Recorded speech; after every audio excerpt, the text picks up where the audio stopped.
বাংলাদেশ ভারত সম্পর্ক, ঢাকা দিল্লি সম্পর্কে হঠাৎ করে নাটকীয় মোড় লক্ষ্য করা যাচ্ছে। দর্শক, শত হতাশা, বিএনপির ব্যর্থতা, অদক্ষতা, অযোগ্যতার মধ্যেও এটা একটা সুখবর। দর্শক, ভারতে ব্রিক্স সম্মেলনে যাচ্ছে না প্রধানমন্ত্রী। প্রধানের বাংলাদেশ সফর সত্ত্বেও দীনেশ ত্রিবেদীকে মোটামুটি স্পষ্ট করেই জানিয়ে দেওয়া হয়েছে, বিভিন্ন কূটনৈতিক সোর্স এটা বলছে যে প্রধানমন্ত্রী তারেক রহমান ডিসেম্বরে ভারত সফরে যাবেন না। ব্রিক্স কনফারেন্সে যে তাকে বিমস্টেক সভাপতি হিসেবে ইনভাইট করা হয়েছে, সেখানে তিনি যাবেন না। তো দর্শক, আগে একটু ক্লারিফাই করে নিই যে বিএনপির একটা অংশ ভারতপন্থী, তারা প্রধানের সাথে মিটিং করেছে। তারা প্রধানের স্পর্শকতার আপত্তিকর ঢাকা সফরকে নর্মালাইজড করছে, বলছে যে এটা নর্মাল, এটা নিয়মিতই হয়, অথচ নিয়মিত এটা হয় না। হাসিনার আমলেও প্রধান বাংলাদেশ সফরে এসেছেন, এরকম কোনো প্রমাণ নেই। তো দর্শক, এবং বিএনপির একটা অংশ ভারতের সাথে এতদিন তাদের পরকীয় প্রেম ছিল, এখন যেহেতু আওয়ামী লীগ বুড়া হয়ে গেছে, এখন বিবাহ বন্ধনে আবদ্ধ হতে চায়। তা সত্ত্বেও প্রধানের সাথে বিএনপির মিটিং হয়েছে, 4 ঘন্টা ব্যাপী মিটিং হয়েছে, অনেক কথাবার্তা হয়েছে। প্রধান কয়েকটা কারণে বাংলাদেশ সফরে এসেছিলেন। আমি বলেছি, শেখ হাসিনার বাংলাদেশ প্রত্যাবর্তন নিয়ে এবং তার নিরাপত্তা নিয়ে কথা বলতে এসেছেন। একই সাথে প্রধান তিনি যেহেতু একই সাথে এসপিজির দায়িত্বশীল এবং এসপিজি আরো অফিসাররা এসেছিল, এর মানে প্রধানমন্ত্রী তারেক রহমান দিল্লি সফরে গেলে কোনো সমস্যা হবে না, তার পূর্ণ নিরাপত্তার বিষয়টা তারা দেখবেন, এটা একটা নিশ্চয়তা দিতে তারা এসেছিলেন। কেউ কেউ বলে থাকেন যে তারেক রহমানের সাথেও প্রধানের পরাগজেনের গোপন মিটিং হয়েছে, যদিও এর কোনো সত্যতা আমরা খুঁজে পাইনি। দীনেশ ত্রিবেদীর যে তৎপরতা, প্রধানমন্ত্রীর সাথে মিটিং, পররাষ্ট্রমন্ত্রীর সাথে মিটিং, স্বরাষ্ট্রমন্ত্রীর সাথে মিটিং, এটার শিডিউল মিটিং হলো তার অন্যতম এজেন্ডা ছিল বা নরেন্দ্র মোদী কর্তৃক অ্যাসাইনমেন্ট ছিল, যেভাবে পারো বুঝিয়ে শুনিয়ে চাপ দিয়ে, এমনকি সার্জিও ঘরের মাধ্যমেও চাপ দেওয়ানো হয়েছে যে প্রধানমন্ত্রী তারেক রহমান যাতে দিল্লি সফরে যান সেপ্টেম্বরে। তো এই জায়গায় বিএনপির এখন পর্যন্ত সিদ্ধান্ত যে না, প্রধানমন্ত্রী তারেক রহমান ভারত সফরে যাবেন না। এটাই ভারত বাংলাদেশ সম্পর্কের একটা বর্তমান মোড়, যে না, সম্পর্ক একদম তলানিতে। যদিও ওই যে বিএনপির ভারতপন্থী অংশ বিবাহ বন্ধনে আবদ্ধ হতে চাচ্ছে, যারা এখন পর্যন্ত পরকীয় প্রেমে আছে ভারতের সাথে, তারা চাচ্ছে যে তারেক রহমান ভারত সফরে যান, কিন্তু এখন পর্যন্ত সিদ্ধান্ত যে তিনি যাবেন না। এই যে না যাওয়াটা, এটা ভারত বাংলাদেশের খুবই শীতল সম্পর্কের প্রমাণ। সম্পর্ক যে উষ্ণ না, সেটা একদম ক্লিয়ার, স্পষ্ট দলিল। সম্পর্ক যে উষ্ণ না, সেটা আমরা আগেই ব্যাখ্যা দিয়েছি যে দীনেশ ত্রিবেদীকে প্রধানমন্ত্রী তারেক রহমান যেখানে বসতে দিয়েছেন, উষ্ণ সম্পর্ক থাকলে সেখানে বসতে দেওয়া হয় না, দূরে বসতে দিয়েছেন, অনেকটা সামনে।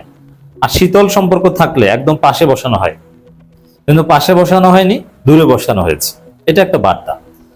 আবার তাদের যে অ্যাসাইনমেন্ট যে প্লিজ স্যার আপনি ভারত চলেন, না, প্রধানমন্ত্রী তারেক রহমান ভারত যাবেন না। তার প্রধানের এই সফরের ফলাফল সামনে আরো দৃশ্যমান হবে।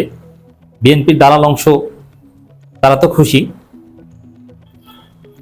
সামনের ফলাফলও আরো অনেক কিছু আমরা দেখবো, কোনো অঘটনও ঘটতে পারে। তবে তারেক রহমানকে ভারত সফরে রাজি করাতে যে পারলো না, নিরাপত্তা গ্যারান্টি দিয়েও যে রাজি করাতে পারলো না, এটা স্পষ্ট হলো। তো দর্শক, আমার দেশের খবর, ভারতে ব্রিক্স সম্মেলনে যাচ্ছেন না প্রধানমন্ত্রী। ইটস ভেরি গুড ডিসিশন, আমরা এটাকে অ্যাপ্রিসিয়েট করি। দ্বিপক্ষীয় সম্পর্ক এগিয়ে নিতে অনুকূল পরিবেশ সৃষ্টি করতে হবে দিল্লিকে।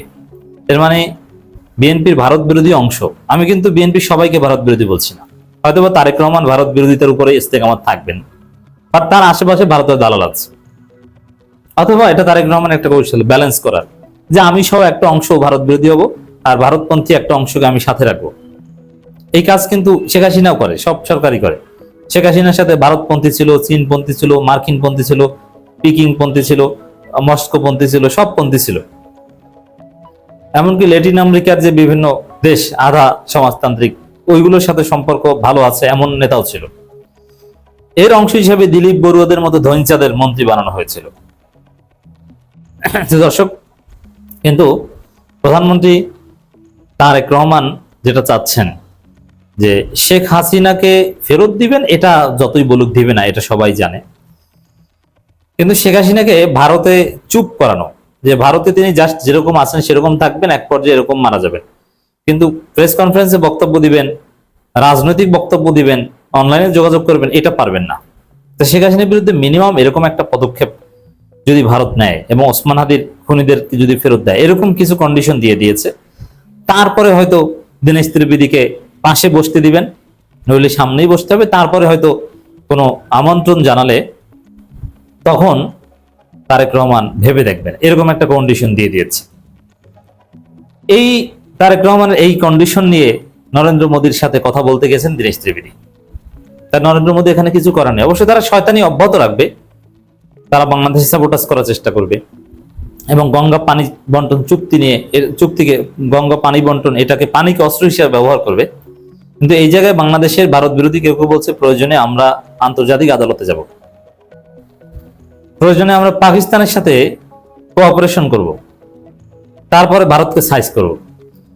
কিন্তু বিএনপির এই ভারতপন্থী যারা আছে, ডাক্তার জাহেদ টাইপের, আমির খসরু, মির্জা ফখরুল, এদেরকে সাইজ করতে না পারলে বিএনপির যে চিন্তা ভাবনা এটা সফল হবে না। বরং বিএনপির সামনে যে উভয় সংকট, না পারবে আওয়ামী লীগকে পুনর্বাসন করতে, না পারবে আওয়ামী লীগের বিরুদ্ধে ব্যবস্থা নিতে, মানে আওয়ামী লীগকে পুনর্বাসন করলেও বিপদ, না করলেও বিপদ, এরকম একটা অবস্থা।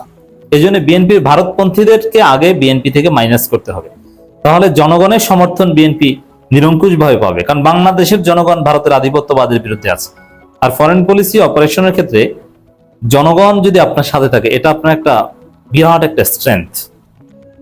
তো দর্শক,